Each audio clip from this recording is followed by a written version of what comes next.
Bom dia, irmãos. Graça e paz do nosso Senhor Jesus. É um prazer estar aqui com vocês. Uma igreja que faz parte da minha vida, da pastor Helenice, esses irmãos queridos. E nessa manhã é um prazer estar aqui para repartir um pouco da palavra, daquilo que o Senhor vem falando aos nossos corações, no sentido de que a gente se fortaleça nesse momento que a gente vem passando, né? Sabemos que é um momento diferente e o que Deus vem falando muito ao meu coração, né? Desde desse tempo que eu tenho conhecido, né? Esse Jesus tão maravilhoso, é como Ele é um Deus que gosta de coisas diferentes, né? Eu tenho aprendido que o nosso Deus, Ele tem sempre o melhor para nós, como Davi declarava, né? Ele é a minha rocha, né? É nele que a gente com certeza tem a nossa força, é nele que a gente tem o nosso refúgio, ele é a nossa fortaleza. Quando nós realmente nos apoiamos no Senhor, quando a gente corre para os braços de Deus, é nesse momento que realmente nós encontramos a nossa vitória. E quando a gente falou sobre como ser aprovado num período de dificuldade, a primeira pergunta é: o que aprova e o que reprova? Né? É importante a gente pensar, o que me faz aprovado? Né? O que pode fazer com que realmente eu reprove? Né? Reprovar diante do quê? Diante do desafio, do principal desafio que eu vejo que nós temos diante do Senhor. Né? O nosso principal desafio é não perdermos o foco do quanto Ele faz a diferença nas nossas vidas. Né? É muito importante que a gente, em qualquer circunstância, a gente fique baseado, fique alicerçado na palavra de Deus, né? Naquilo que o Senhor nos ensina, naquilo que a palavra de Deus nos ensina. Quando nós conseguimos, né, e os principais momentos para que a gente realmente demonstre que a gente aprendeu, que a gente tem algo do Senhor, são nos momentos de dificuldade. Quando está tudo bem, a gente não consegue enxergar aquilo que está dentro de nós, né? E o que eu amo muito desse nosso Deus é que Ele não espera nada além do que nós somos. Ele não espera de mim mais do que eu consigo ser. Ele não espera de você mais do que você consegue ser. Né? Ele espera que você seja você. E Ele ama você, né? E isso é muito importante. Eu vejo que quando nós mantemos o foco nesse amor, né, nessa aceitação que nós temos do nosso Deus pelas nossas vidas, a gente fica mais solto e a gente consegue realmente focar naquilo que é importante. Né? A palavra de Deus, eu quero começar compartilhando Efésios, um pedaço da oração de Paulo pela igreja de Éfeso. Né? Então, em Efésios 1, a partir do 13, Paulo fala assim: quando vocês ouviram e creram na palavra da verdade, o evangelho que os salvou, vocês foram selados com Cristo, em Cristo com o Espírito da promessa, que é a garantia da nossa herança até a redenção daqueles que pertencem a Deus, para o louvor da sua glória. Por essa razão, desde que ouvi falar da fé que vocês têm no Senhor Jesus e do amor que demonstram uns pelos outros, não deixo de dar graças por vocês, mencionando-os em minhas orações. Peço que o Deus do nosso Senhor Jesus Cristo, o glorioso Pai, dê a vocês espírito de sabedoria e de revelação no pleno conhecimento dele. Olha só, pleno conhecimento dele.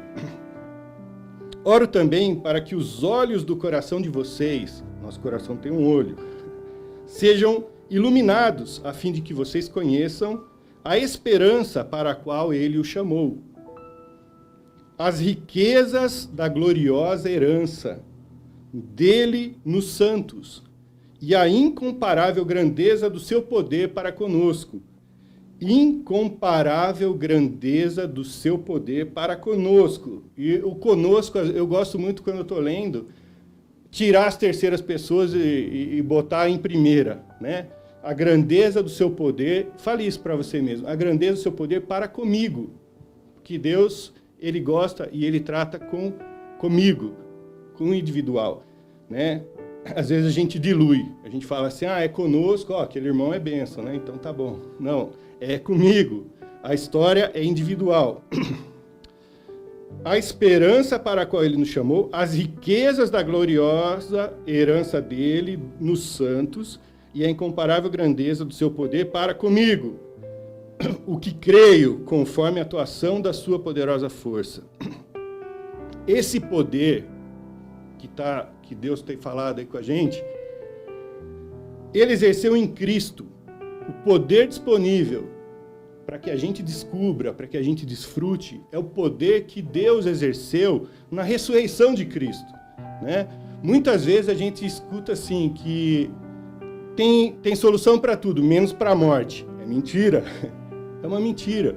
Porque teve uma morte que foi resolvida, e mais de uma, né? Porque teve Jairo e teve outras ressurreições. Mas a de Jesus é a melhor. Então, até para a morte tem solução. Não tem limite nesse poder de Deus. E aqui ele fala assim, que nós estamos lidando, ao nos aproximarmos de Cristo, com um poder, com uma herança que foi expressada no momento da ressurreição de Cristo, né? Essa força de fazer com que Cristo voltasse da morte para a vida, esse mesmo poder é o que se encontra disponível para as nossas vidas hoje. Esse poder ele exerceu em Cristo, ressuscitando os mortos e fazendo-o assentar-se à direita nas regiões celestiais, muito acima de todo governo e autoridade, poder e domínio, acima de todo governo, autoridade, poder e domínio, e de todo nome que se possa mencionar, de todo nome que se possa mencionar, não apenas nesta era, mas também na que há de vir. Deus colocou todas as coisas debaixo de seus pés e o designou cabeça de todas as coisas para a igreja, que é o seu corpo. A plenitude daquele que enche todas as coisas em toda e qualquer circunstância. Em toda e qualquer circunstância. Eu falei, né, que hoje eu estava lendo, a hora que eu vi, fui direcionado para esse texto, né? Aí eu falei, bom, depois de ler isso, fiquem na paz, acabou tudo, quebrou tudo, né? Porque, queridos, o que Paulo está dizendo? Que nós fomos colocados, nós temos disponível para as nossas vidas um poder que é maravilhoso. Nós temos o privilégio, né, de termos um acesso à presença desse Deus maravilhoso. Um acesso ao poder que fez que Cristo ressuscitasse da morte para a vida. Então, assim, o lugar que nós somos colocados, e daí vem aquilo, como que eu vou ser aprovado? Como ser aprovado no momento de dificuldade? Eu vejo que a maior luta das nossas vidas é realmente mantermos a compreensão da grandeza dessa nossa posição em Cristo Jesus. Né? É um privilégio muito grande termos acesso à palavra. Né? Quando a gente fala, Jesus, eu te aceito, né? Eu estou me lançando para os braços de um Deus que é amor, de um Deus que é poder, de um Deus que é força, um Deus que está disponível a estar comigo em toda circunstância. Né? E o poder, esse poder disponível ele é muito grande. Né? É um poder que está ali, e eu vejo assim que tudo é muito liberado em função de um relacionamento. Deus é um Deus que gosta de relacionamento, né? Mas as lutas existem. Por isso que Paulo fala, eu oro para que vocês consigam entender aonde vocês foram colocados. Eu oro para que vocês consigam entender o poder que está disponível. Eu oro para que vocês consigam ver a herança que tem para essa decisão de você estar em Cristo. Então, existem desafios, né? E os desafios, eles são reais. Mas o que é importante e qual é o segredo? É permanecermos firmes naquilo que Deus tem colocado para nós, né? Muita gente tem dificuldade, às vezes, com o Antigo Testamento, porque fala assim, puxa, né? O Antigo Testamento é cheio de guerra. E essas guerras, né? O que são? O que tem a ver guerra com a minha vida, né? E infelizmente tudo. Por quê? Porque são nesses momentos de guerra, né? Hoje a guerra não é mais como era antigamente, uma guerra física, né? Mas nós temos uma batalha espiritual.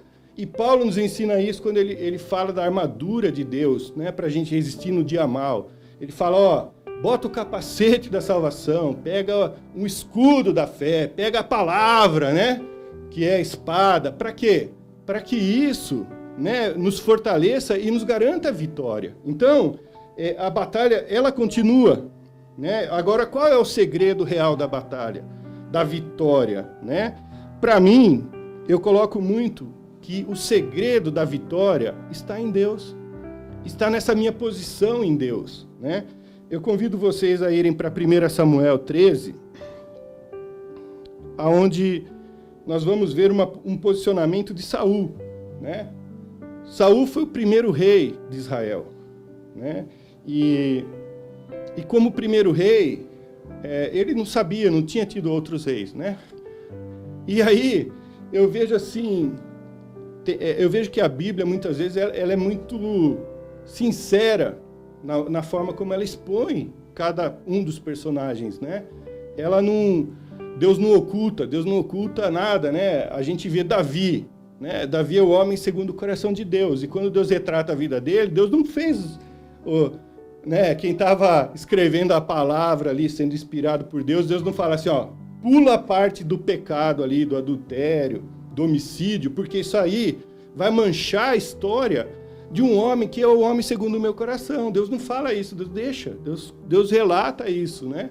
E por que isso? Para que a gente possa crescer e aprender, né? Que Deus, ele não nos reprova por errarmos, Ele não nos reprova por termos dúvidas, né? Eu estava conversando com a Ana Paula hoje de manhã, e nós vimos aquele trecho de Números 11, né? Onde Moisés, ele chega diante de Deus uma hora e ele fala assim, Deus, esse povo reclamando que só come maná, né? Maná é um milagre, né? Mas o povo enjoou do maná, que é carne. Como que eu vou fazer carne? E Moisés chega e fala assim, Deus, por que o Senhor me pôs nisso? Não fui eu que dei a luz às 600 mil pessoas, né? Não vai ter peixe no mar para dar para essa turma. E ele chega a orar o seguinte, ele fala, Deus, me mata. Me mata. Se o Senhor já não me ama mesmo, me mata, né? Ou seja, ele estava num momento ali difícil, de pressão, e ele chega a falar, me mata. Aí Deus pega e fala, beleza, mata. Pá! Não. Deus dá uma chance, né? Deus ali até desprezou essa conversa, né? E Deus continua a conversa, Deus não termina ali. Então, assim, Deus, ele sabe que nós temos limites, nós temos fraquezas. Agora, com Saul, tem algumas coisas interessantes, porque assim, Saul, quando o povo pede um rei, né, Samuel vai, e quando Samuel encontra, já o Espírito Santo fala, olha, esse é o rei, esse é o cara, né? E aí Saul é ungido rei, e ele vai para a batalha. Uma das primeiras batalhas que ele vai, olha o momento que ele vai se encontrar, né? Então, lembra que a gente eu quero ser aprovado. Aqui nós vamos ver um caso de reprovado. Por que ele foi reprovado? Olha só. Nós vamos ver que a dificuldade que Saul estava passando aqui era forte, né? Ou seja, as dificuldades, muitas vezes na minha vida, né? Elas são reais, elas vão acontecer, elas acontecem, né? Mas eu não posso permitir que eu me esqueça daquilo que Deus falou para mim, né? E com Saul, olha só, uma das primeiras guerras, né? Então, 1 Samuel 13, a partir do versículo 6. Quando os soldados de Israel viram que a situação era difícil, então muitas vezes eu vejo que a situação é difícil. Querido, situação difícil é difícil, né? Situação difícil é aquela situação que eu olho e falo assim, que fazer? Não tenho o que fazer, não tem saída, será? Mas a situação em si me leva a acreditar que agora está muito difícil. E eles olhavam e eles falavam assim, a situação está difícil.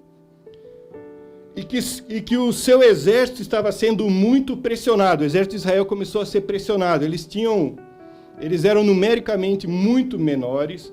O exército inimigo tinha, acho que mais de 1 milhão de soldados treinados. Eles nunca nem tinham ido direito para a guerra, né?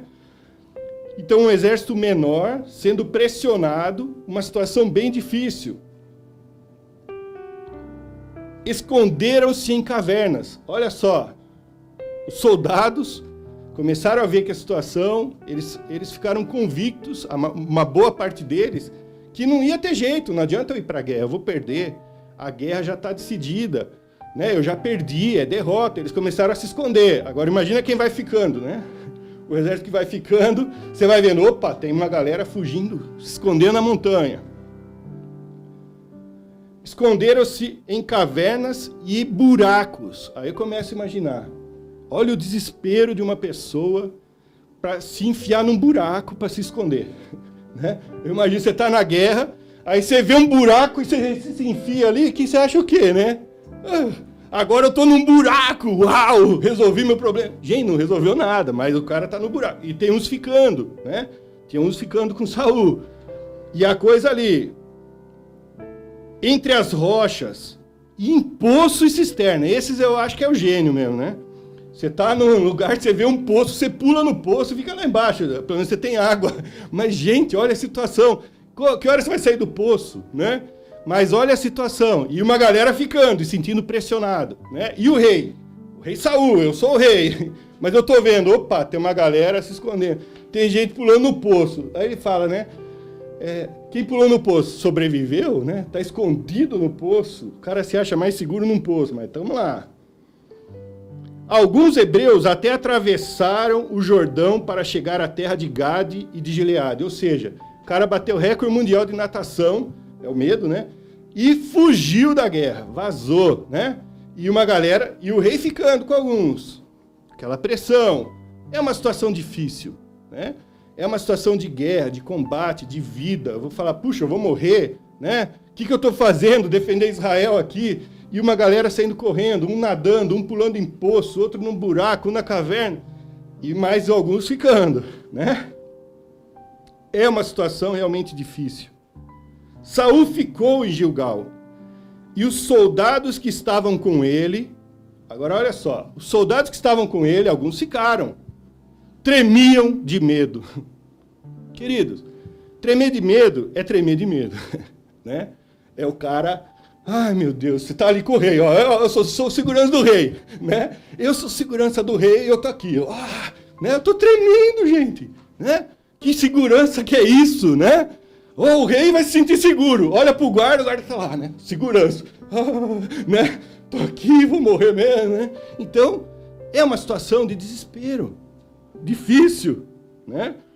Aí, ele olhando a situação, e ele esperou 7 dias. Queridos, deixa eu falar uma coisa. Para mim, é uma situação que eu aprovaria Saul. Ele esperou 7 dias. Olha, quando a gente está em situação difícil, quem já viu que o relógio para? A hora não passa. Quando você está com uma dor, você está lá, você fica, você olha assim, você fala assim, nossa, já está noite. Não, 2 minutos. Meu Deus do céu. E ele esperou 7 dias. 7 dias, pessoas correndo, pulando no buraco, pulando em caverna. O segurança dele tremendo. E ele esperando. Ele esperando o quê? Esperando o profeta. E o profeta não chega, querido. O profeta que não vem para poder, nem se for para ir para morrer, mas eu espero o profeta. Era a palavra que estava sobre ele. E ele esperou 7 dias. Eu diria que, por mim, eu aprovaria Saul. Mas Deus não aprovou a atitude dele. Ele espera 7 dias, o prazo estabelecido por Samuel. Mas este não chegou a Gilgal. E os soldados de Saul começaram a se dispersar. Olha a situação, querido. Deus me manda ir, me manda ficar, e eu fico. Os meus soldados estão indo embora. Os meus seguranças estão tremendo de medo. Eu esperei 7 dias. O profeta que não chega. O profeta que não chega. Por que esse profeta não chega? E aí ele decide agir. Aí vem o segredo. Ele espera os 7 dias. O pessoal começou a se dispersar.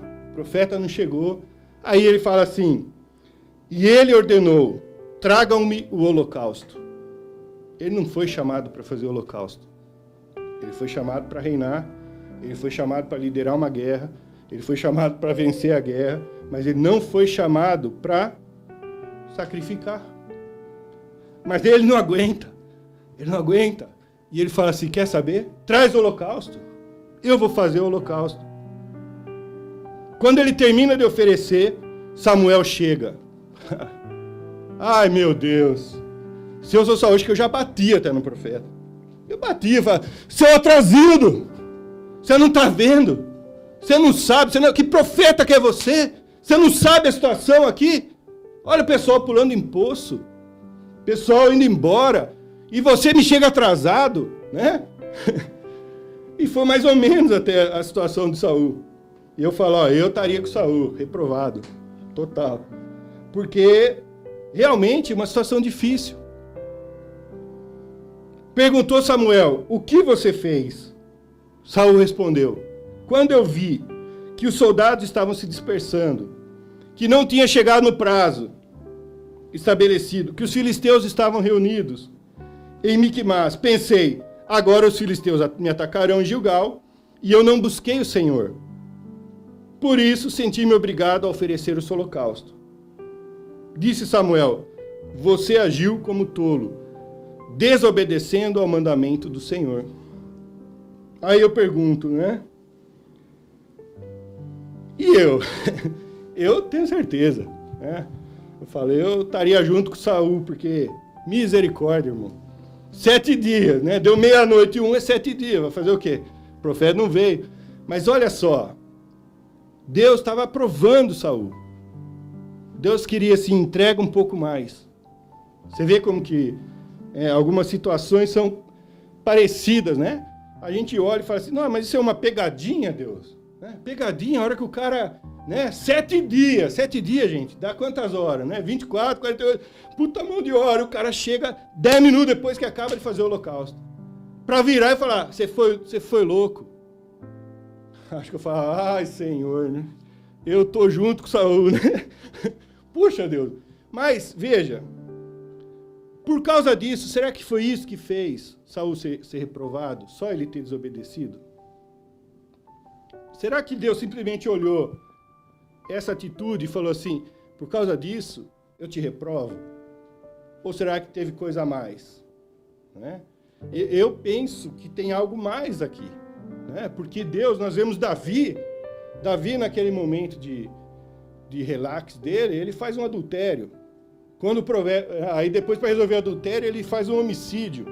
Quando o profeta vem e confronta Davi, né? E Davi, a reação de Davi é diferente. Né? Davi, ele fala assim, digno de morte é quem fez isso, porque o profeta fez uma historinha, né? E ele condena a morte. Né? Ele reconhece, fui louco, eu fui louco. Esse homem é você, ele pega e fala, sou eu mesmo. Né? Ele não fica preso na circunstância, ele abre mão da circunstância, ele admite, errei. Saul podia falar, realmente, errei. Isso faria ele ser aprovado, num erro. Eu acredito, por quê? Mas ele manteve a ira dele, ele manteve a posição dele, ele quis dizer, Deus, no fim, muitas batalhas, no fim, a gente tenta provar que Deus errou. Eu tento chegar para Deus e falar assim, Deus, o Senhor está atrasado. Eu esperei 7 dias. O Senhor não faz nada. O que o Senhor quer que eu faça? O Senhor quer que eu fique parado, Deus? Né? Mas não, Deus quer que eu fique o quê? Que eu fique descansando na palavra dele. E quando eu for reprovado, ele quer que eu reconheça. Né? Ele quer que eu chegue diante de Deus e fale assim, Deus, errei. Né? Davi, quando ele é confrontado, ele fala, beleza, fui eu mesmo, né? E peço perdão, e aí Deus perdoa. Mas Saul, ele tenta jogar a culpa em Deus. Ele está dizendo, Deus, o Senhor atrasou, o profeta atrasou. Né? A situação era difícil. Deus não vai virar para Saul e falar assim, Saul, você estava né? Se estava num parque de diversões e... Não, você estava na guerra. Estava uma situação difícil. Simplesmente, o que Deus esperava era o quê? Deus, errei. O que fazer para consertar? Né? E a gente vê que nessa batalha, né, e desse posicionamento, Deus já reprova Saul. Porque logo em seguida Deus fala, vou achar um outro rei que tenha o meu coração. Né? Então, já na primeira batalha de Saul, ele é reprovado. Né? Então, eu vejo essa reprova de Saul, me faz pensar muitas vezes, né? E aí eu lembro de quando ele foi ser ungido, quando ele recebe a notícia de que ele seria rei, né? Eu vejo que boa parte dessa reprova que Saul tem nesse momento da batalha vem daquele começo, quando o profeta chega para ele e fala assim, Saul, você será o rei de Israel. Ele vira para o profeta, né? E ele fala assim, lá em Samuel 9:21, ele fala, eu sou o menor, da menor tribo, né? A Bíblia fala assim, Saul era o cara mais bonito de Israel, altão, forte, bonitão, se destacava entre as pessoas, de uma família bem-sucedida, né? E um homem viçoso. Então, assim, aí o profeta vai, você vê... A visão de Deus para ele era que ele era bonito, que ele era bem-sucedido, que ele era um homem diferenciado e que o povo ia amar. E realmente o povo amou Saul, né? Mas ele olhou para ele e falou assim, eu sou o menor, da menor tribo, do menor e do menor. Né? Então eu falo que isso muitas vezes é a gente dando armas para o inimigo para nos atacar, né?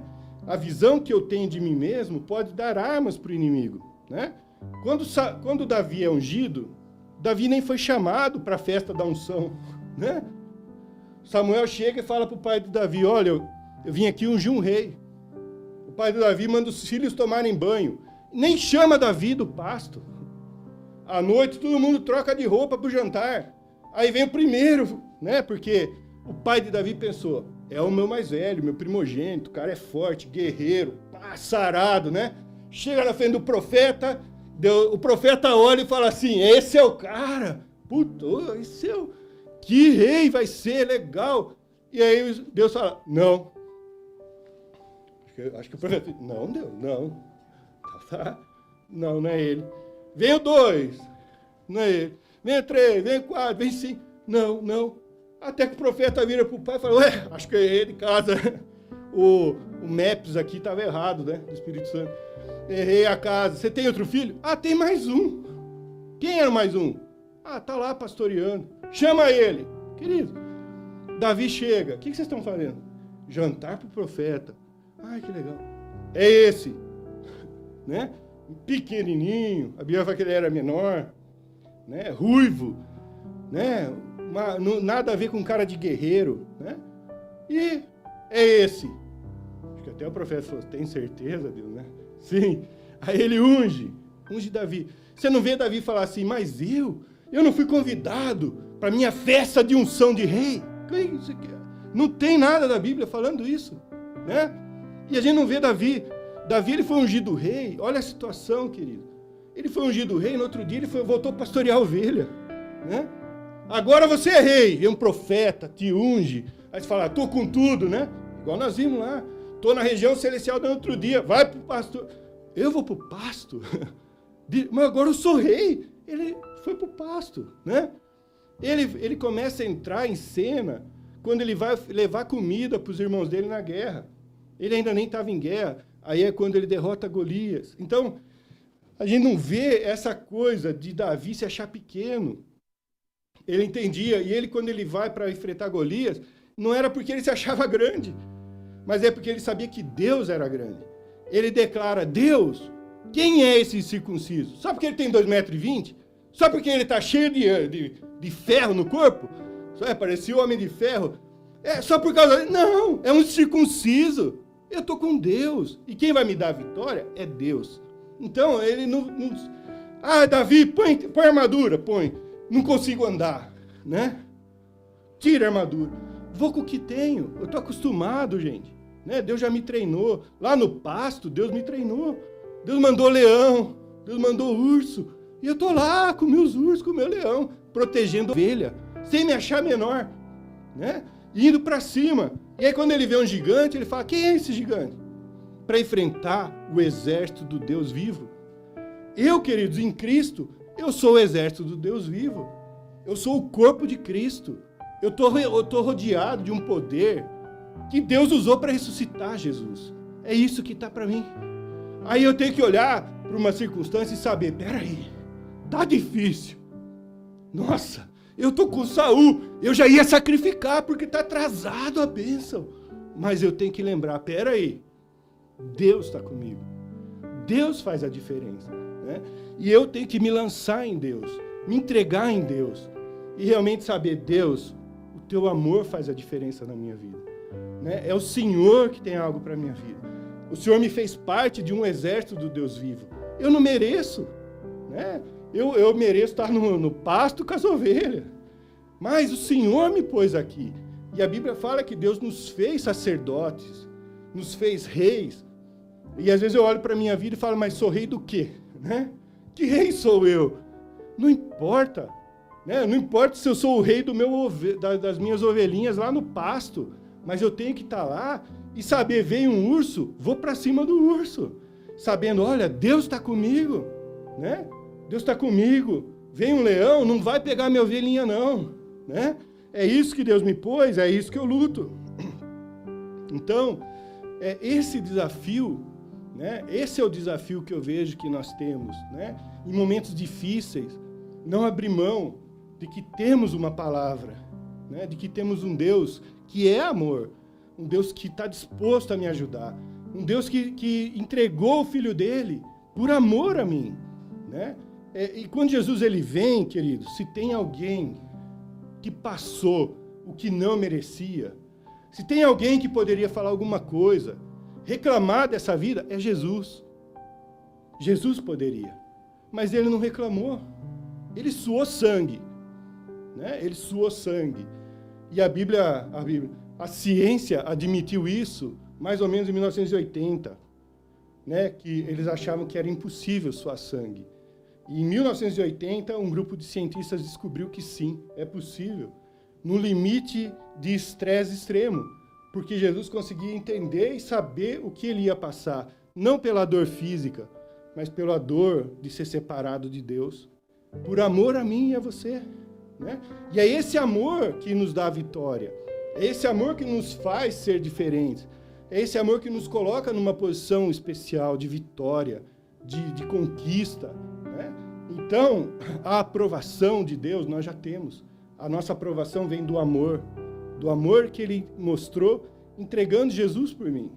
Então eu não tenho que me prender, não tenho que ficar achando, nossa, Deus esqueceu. Não esqueceu, né? Você está sozinho na quarentena, né? Mas Deus está com você. O amor de Deus está com você. Bota um louvor e você vai sentir toda a diferença, né? O trono do trono está onde eu e você estamos. Isso é maravilhoso. Isso nos dá vitórias, isso nos dá bênçãos, né? Nos dá realmente a capacidade de enfrentarmos e de vencermos, né? O segredo dessa aprovação é mantermos o nosso coração nessas promessas, nessas verdades, né? Mergulhados nesse amor de Deus, nessa presença do nosso Deus. Deus é um Deus maravilhoso, né? Então a gente não pode permitir que visões erradas que nós temos de nós mesmos. Eu falo que muitas lutas que a gente se coloca muitas vezes, Deus não tem nada com isso, né? A gente às vezes faz um pecado. Gente, Moisés pediu para Deus, me mata, né? Às vezes tem gente que já orou isso. Me mata, Deus. E aí a pessoa não se perdoa por ter orado isso. Se perdoe, querido, ser humano, né? Aí é para frente. Deus continua te amando? Sim. Deus tem recomeço? Sim. Deus está com mão estendida? Sim. E a vitória é certa. Como que eu sei disso? Jesus está vivo, né? E a Bíblia, ela é muito clara que o amor de Deus, né? O amor de Deus, Paulo fala, eu me alegro por vocês, igreja, porque eu vejo o amor pela fé, o amor uns pelos outros, né? O amor entre os irmãos é o que faz a diferença. Então você está passando um momento de dificuldade, a igreja tem o canal online, manda uma mensagem de ajuda, pede uma oração, isso faz diferença, a igreja está aqui para ajudar vocês. Mesmo à distância, é possível ter ajuda, né? Encontrar pessoas. Então, isso faz parte, né? Porque o nosso amor tem que se manifestar amando uns aos outros. E para a gente ficar firme, né? Nessas promessas, a gente tem que realmente permanecer naquilo que o Senhor colocou nas nossas mãos, né? A Bíblia dá a resposta sobre da onde vem a nossa vitória, né? A nossa vitória, lá em 1 João 5, fala assim, olha. Então, se eu vou lá, 1 João 5, 4 e 5 diz assim: o que é nascido de Deus vence o mundo. O que é nascido de Deus vence o mundo. E esta é a vitória que vence o mundo, a nossa fé. Quem é que vence o mundo? Somente aquele que crê que Jesus é o Filho de Deus. Somente aquele que crê que Jesus é o Filho de Deus. Então, a vitória verdadeira, a vitória completa, ela está na nossa fé em Jesus, né? A gente tem que combater um bom combate para segurar essas verdades, né? Segurar as verdades que Deus nos colocou em regiões celestiais, mesmo no momento da dificuldade, né? Saul foi chamado para ser rei. E a primeira prova, uma guerra, onde os soldados, o exército dele ruiu. Mas ele poderia ter feito exatamente o que ele fez. Ele poderia ter errado, mas o que ele não poderia é ter sustentado, querer brigar, né? Brigar com algumas verdades. Esquecer que nós somos seres humanos. Eu vejo que a grande diferença de Davi, da vida de Davi, de ser chamado um homem segundo o coração de Deus, é que Davi, ele admitia, errei, pequei, né? Eu errei mesmo, agora eu vou lá, eu choro, né? É muito interessante quando o filho que ele gera do adultério, o profeta fala, esse filho vai morrer, né? Esse filho vai morrer. Ele pega, põe pano de saco e vai orar, vai pedir a Deus, Deus, o erro é meu, não é da criança, me perdoa. E ele fica num estado, ele não bebia água, ele não comia, até que a criança morre. A criança morre. E aí os servos, eles falam assim, como que nós vamos falar para o rei que a criança morreu? Ele está de um jeito que, a hora que a gente falar a criança morreu, ele vai fazer loucura. Ficaram com medo. E aquele cochicho lá, de longe, o rei percebeu. Aí ele levantou e ele fala assim, a criança morreu? Morreu. Davi levanta, toma um banho, se perfuma e vai comer. A ponto dos servos ficarem olhando. Acho que ele tá louco, acho que ele ainda vai fazer alguma besteira, última refeição. Eles ficam com medo, eles falam, Davi, o que aconteceu, Davi? Antes você estava lá, pano de saco, descabelado, chorando. Agora você tem a notícia, você toma banho e vem comer. Aí ele fala assim, eu estava lá pedindo perdão para que Deus mudasse de ideia. Deus não mudou. Glória a Deus, vida que segue. Vida que segue. Vamos para o próximo. Vamos para o próximo. É consequência do meu erro. Tá? Doeu. Chorei. Me descabelei. Agora, foi um não. Glória a Deus. Vamos para frente. Vem consequência. Vamos para frente. Né? E se mantém na presença de Deus. Não fica querendo dar desculpa. Deus. Não, eu e Deus. E aí ele experimenta da graça. Porque o profeta fala, você é digno de morte, mas ele não foi morto. Né? Então, a aprovação de Davi vem que ele morre morre num lugar de honra diante de Deus, né? Então a verdadeira vitória é guardar essa fé, né? Paulo fala, eu luto para não ser reprovado, né? Guardar a fé até o fim, porque a verdadeira vitória é isso, é o segurar, né? E eu, né, nesses paralelos, né, eu gosto muito de 2 Samuel 23, né? Então, 2 Samuel 23 é o capítulo de uma galera que é um pouco anormal, né? Um livro, né, aqui assim, os principais guerreiros de Davi, a partir do versículo 9, né? É uma galera que não tinha um pino no lugar, né? Mas eu falo assim, muitas vezes, né, eu orando com Deus, eu falo, nossa Deus, se eu tivesse com Davi, eu queria estar aqui. Eu queria ser parte desse grupo. Então a gente não pode ser muito normal, né? Porque olha só, esses são os nomes dos principais guerreiros de Davi. Quando a gente vê um guerreiro de Davi, queridos, são pessoas comprometidas. Como a gente fala, né? Eu tenho que combater o bom combate. Então eu quero estar nesse meio. Eu tenho que ter um perfil meio parecido com esses doidos aqui, olha. Jabezão, um taquimonita, chefe dos 3 guerreiros principais, numa ocasião com uma lança, enfrentou 800 homens numa mesma batalha e os matou. 800 homens, né? Depois dele, Eleazar, filho do Aiotá Dodô, era um dos 3 principais guerreiros e esteve com Davi quando os filisteus se reuniram em Pas-damim para a batalha. Os israelitas recuaram, mas ele manteve a sua posição e feriu os filisteus até a sua mão ficar dormente e grudar na espada. Esse eu falo que é o que eu mais gosto, né? Porque eu vejo a cena. Eu vejo a cena de uma pessoa que entra numa guerra e que não recua. Ele e Davi, os dois.